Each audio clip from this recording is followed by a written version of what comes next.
Good morning, Searcy High School. It's Friday, January 9th. Thank you for joining us. I'm Seth Cleveland. I'm Alex Davis. So for all of you music fans out there, yesterday marked a pretty big day in music history. Lexi Jansa has more on that coming up, but first, here are today's announcements. If you have any questions that you want answered on our show, you can log on to our website, www.searcylionpress.com, or you can follow us on Twitter and ask us on there.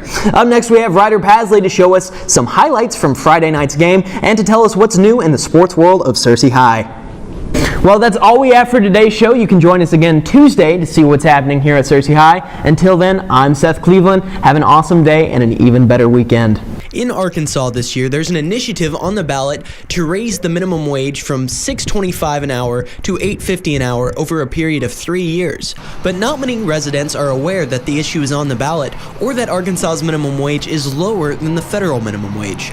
Chris Boulding manages a Sonic restaurant in the town of Searcy. I know that they're trying to increase minimum wage on the next election, and from what I've understood in college class, whenever you get minimum wage increase, all your prices go up. Gas prices, prices of your goods and everything. So I'm kind of against it because I'd hate to see price increase just because of minimum wage, you know. I know most people are like, hey, I want more money in my pocket, but they also got to think of everything else that comes with it. When I told Chris that the Arkansas minimum wage was not $7.25 an hour, but $6.25 an hour, he was shocked. I didn't even know that, to be quite honest. I mean, that's rough, you know.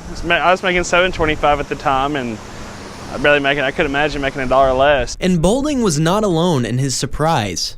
Oh no, I didn't know that. 27-year-old Brandy Taylor has worked at Sonic for 10 years. For people who actually make minimum wage, I think that's great. The $14 I heard people talking about, that's pretty ridiculous, but 8 something, that'd be great. Because I know I have a lot of friends who only make minimum wage, and I don't know how they pay their bills. I know that they get on things like HUD to help pay for their houses, food stamps to help pay for their food.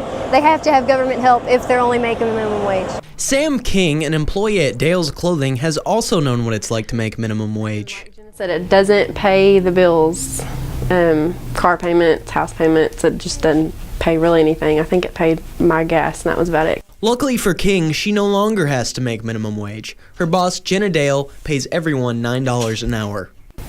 I pay them a little bit above minimum wage because I know what it's like to be paid minimum wage, and I feel like if I pay them well, then they're going to treat me well and help my business grow, especially if they're doing their job and helping me out.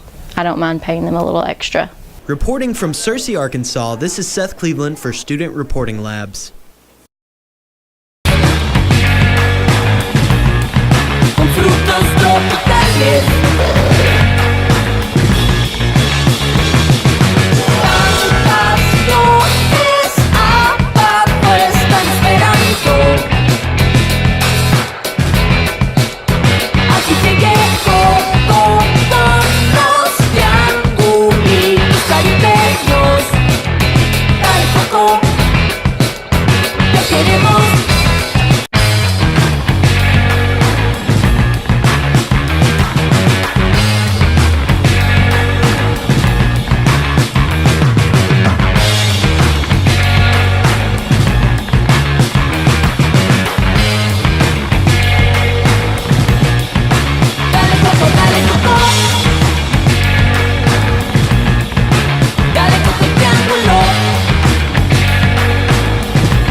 I don't know how much more of this I can take.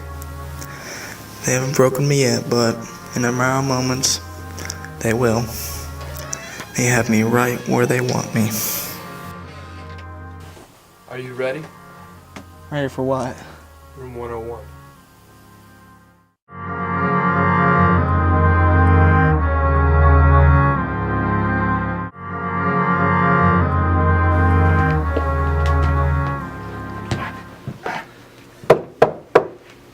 Sarge, he's ready.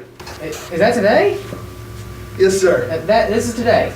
Yes, sir. It's all right. Yeah, let him take a seat over there. Oh no. Sit down.